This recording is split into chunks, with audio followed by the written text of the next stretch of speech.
C'est un projet au départ qui a été lancé au mois de septembre, donc on a mis du temps à le mûrir.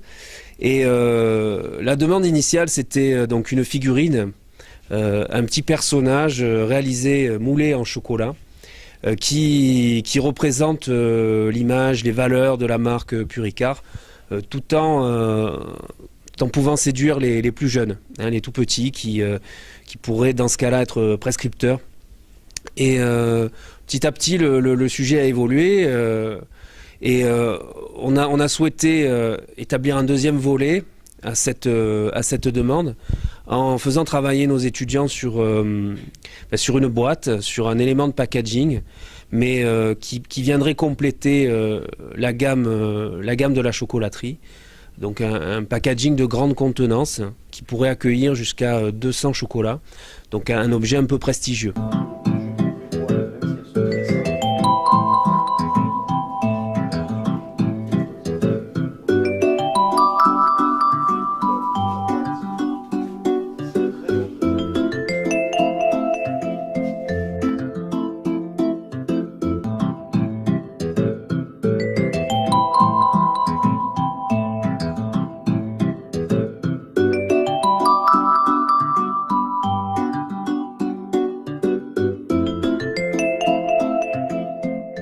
On est heureux d'être là, hein. D'abord à l'invitation de nos amis les Chocolats de Puricard, le président de la société Tanguy Roland qui nous avait déjà reçus pour une visite très très large il y a quelques mois, et puis le directeur général commercial de l'entreprise Jean-Luc Dipial qui nous reçoit aujourd'hui. Merci Jean-Luc, et merci aussi à ton équipe d'être là, hein, l'équipe de communication et d'animation. Donc on est ici sur un site qui s'appelle La Plantation.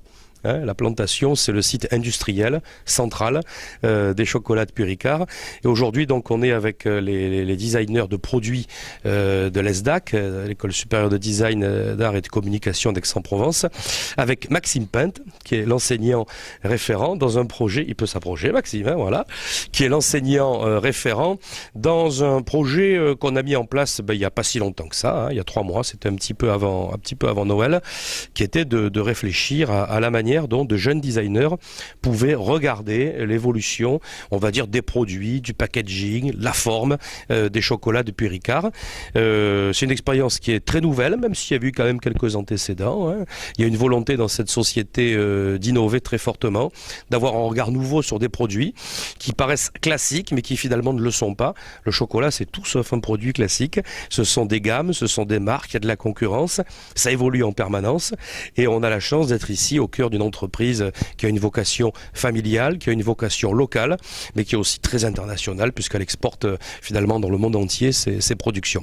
Voilà, donc on va maintenant faire la restitution. Maxime va nous guider un peu sur ces traces-là, mais d'abord, bien sûr, la parole à Jean-Luc Dipial, donc le directeur général des chocolats. Merci Stéphane, merci à vous. Merci à vous tous, à vous toutes et tous, pour le travail exceptionnel que vous avez fourni, et en si peu de temps.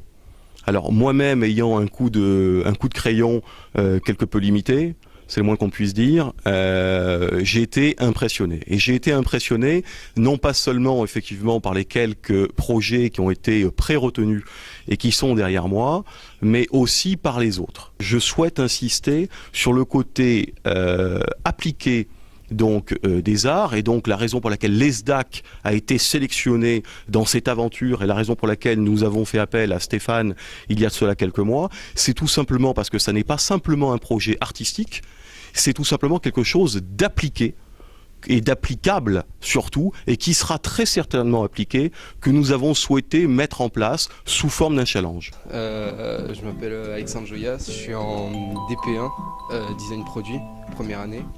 Donc mon projet, c'était en fait un packaging, je voulais qu'il soit plus un objet de déco qu'une simple boîte de chocolat. Du coup, j'ai fait une sorte de boîte qui s'ouvre par le devant. Et chaque boîte se sépare, et on peut, par exemple, si on a plusieurs clients à qui donner chocolat, on donne une petite boîte à chacun. Je m'appelle Lisa Pomared, donc voici mes 2 planches. Pour la figurine, j'ai fait une petite fille qui serait pâtissière. Pour la boîte, je suis restée sur une forme assez simple. Ça serait des étages de 7 chocolats par 7 sur 4 étages. Donc la boîte est comment dire, inspiré d'une forme d'écrin. Bonjour, je m'appelle Déborah Clément. Donc moi j'ai réalisé ces deux planches-là. Donc avec le personnage du nom de Choco Croc, qui est un mix entre à la base une chenille et un petit dinosaure. Je voulais que ce personnage ait un côté à la fois ludique et un petit peu attendrissant, mais à la fois simple pour les enfants. Pour moi, le plus important, c'était le partage de chocolat, enfin la convivialité. Donc j'ai décidé de faire 3 plateaux qui peuvent être défaits du packaging, donc en coulissant l'extérieur, afin de les disposer sur la table. Si on a des invités, ils peuvent se servir et choisir leur chocolat, étant donné que la gamme est assez complète pour la chocolaterie Puy Ricard. Alors bonjour, je m'appelle Julien Cortade, je vous présente mon projet Puy Ricard constitué d'un personnage, un petit super-héros. Ce super-héros a pour but en fait d'atteindre les enfants. Étant petit, ils cherchent souvent des idoles. Donc un petit super-héros qui a normalement un compagnon ganache en fait, là, par exemple dans le storyboard qui va sauver. Pour le packaging, je suis resté assez sobre, j'ai juste voulu donner un côté graphique sur le dessus de la boîte.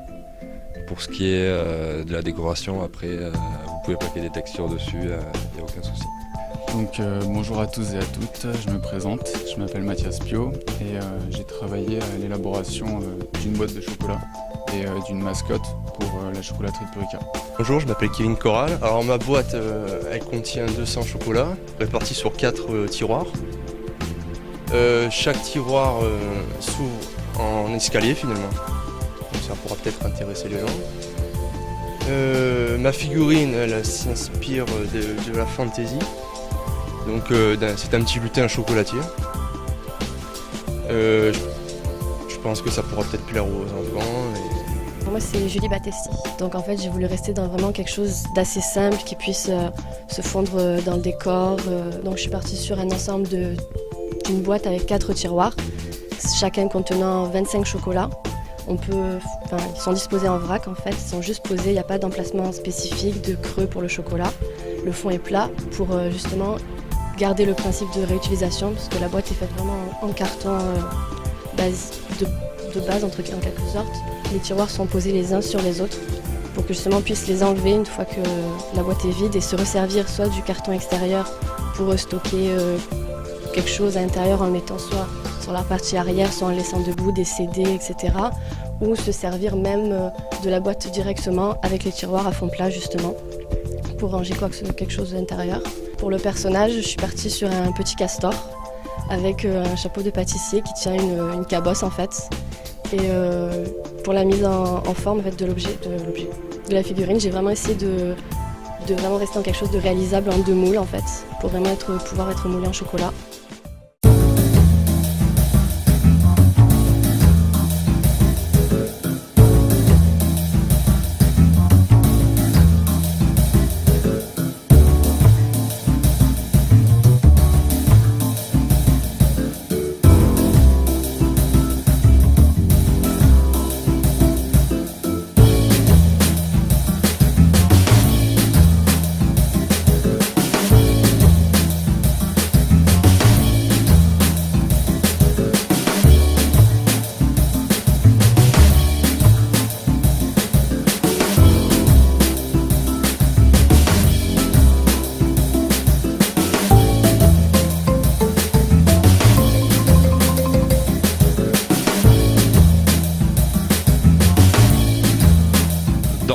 Dans notre esprit, tout le monde est gagnant.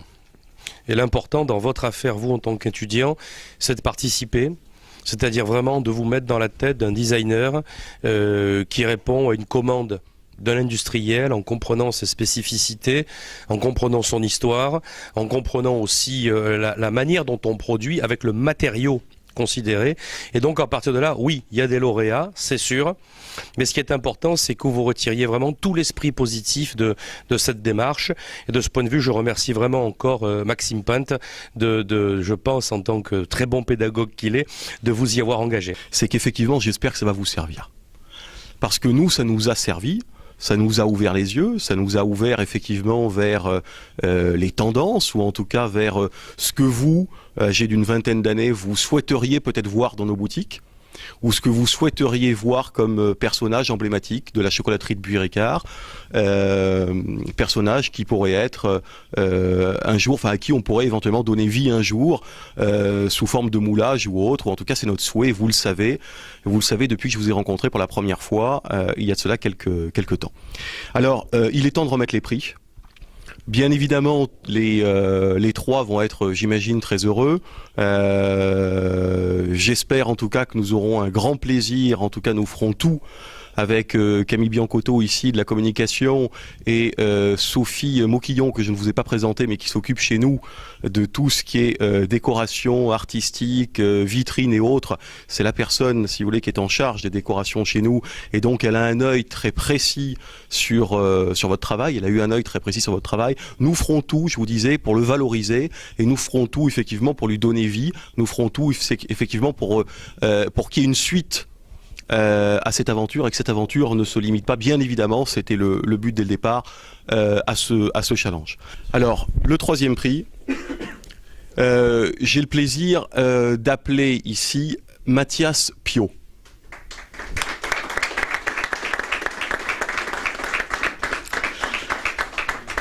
Alors, c'est symbolique, hein, il y aura bien évidemment, par l'intermédiaire de notre directeur financier, il recevra, je vous rassure, un chèque qui sera réel, mais le but c'est que ce soit à peu près visible, et puis que ce soit sympathique, que ce soit un moment de souvenir. Mathias, ton projet, c'est PEP. Bravo. Je vais te dire en 2 mots ce qui nous a séduit. D'une part, les 3 projets qui nous ont séduits sont des projets qui étaient homogènes entre le personnage, puisque c'était dès le départ effectivement une des contraintes du challenge, entre le personnage et le packaging. Ce qui veut dire qu'il y a d'autres personnages qui nous ont plu, peut-être plus que Pep, mais qui effectivement n'étaient pas homogènes avec le packaging et vice-versa. Donc ce qui nous a plu, un packaging de grande qualité, un graphique effectivement qui est très abouti sur le packaging, quelque chose qui est très interpellant en termes de couleurs, tu l'as très bien expliqué, sur les 2 tons de bois. Ce qui nous a plu aussi, c'est le fait que ce soit sur 2 niveaux, ce qui veut dire que ça laisse quand même visuellement quelque chose de très imposant au niveau d'une boîte qui contient quand même à peu près 200 chocolats, donc on est sur un prix de vente aux alentours de 300 €. Et au niveau de Pep, ce qui nous a plu, c'est que c'était un personnage qui était aventurier et qui allait pouvoir véhiculer des valeurs de recherche, justement, on en parlait tout à l'heure avec Tanguy Roland, mais de cacao rare, éventuellement, on l'imagine tout à fait sur les plantations de cacao. Merci beaucoup, c'est très beau, c'est très abouti, félicitations à toi.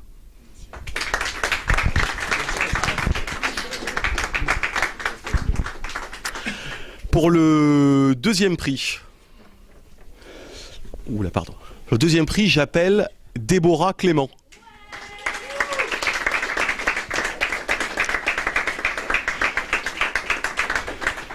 Alors Déborah, voilà ton faux chèque. En attendant, bravo. Alors Déborah, on va quand même te donner un petit peu de visibilité. Déborah, c'est Choco Croc. Alors là, je l'ai dit plus ou moins tout à l'heure au niveau des présélections.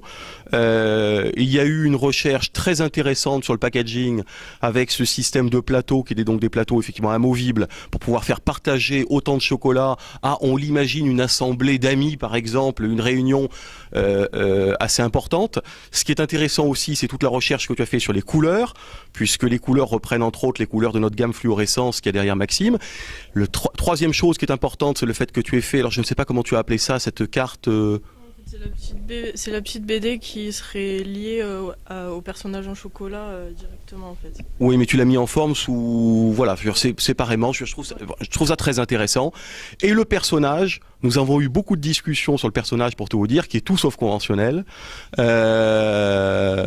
qui a respecté les contraintes au niveau de sa possibilité à être moulé, c'est une chose qui est évidente, qui nous tire vers le modernisme, qui est moins traditionnel que Pep, moins traditionnel que d'autres, mais qui va nous tirer vers un modernisme.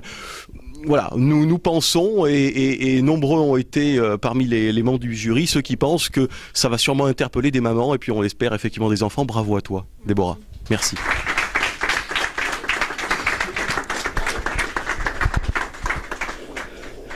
Alors, pour le premier prix, je ne sais pas si il ou elle, sans doute, Pour le premier prix, j'ai le plaisir, je suis très ému, d'appeler Julie Battesti.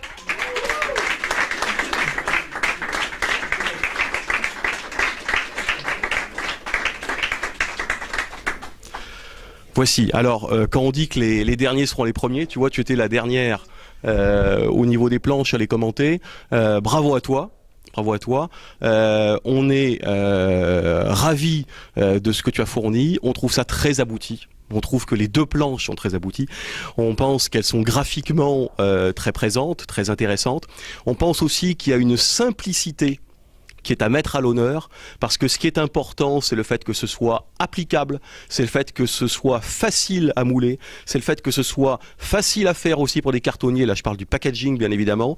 Ce qui est intéressant aussi, Julie, je ne sais pas si vous l'avez remarqué, a été la seule à véhiculer aussi des valeurs au niveau du packaging sur la réutilisation possible de son emballage. Bravo à toi, et je te fais même un petit. Maintenant tu as la grippe.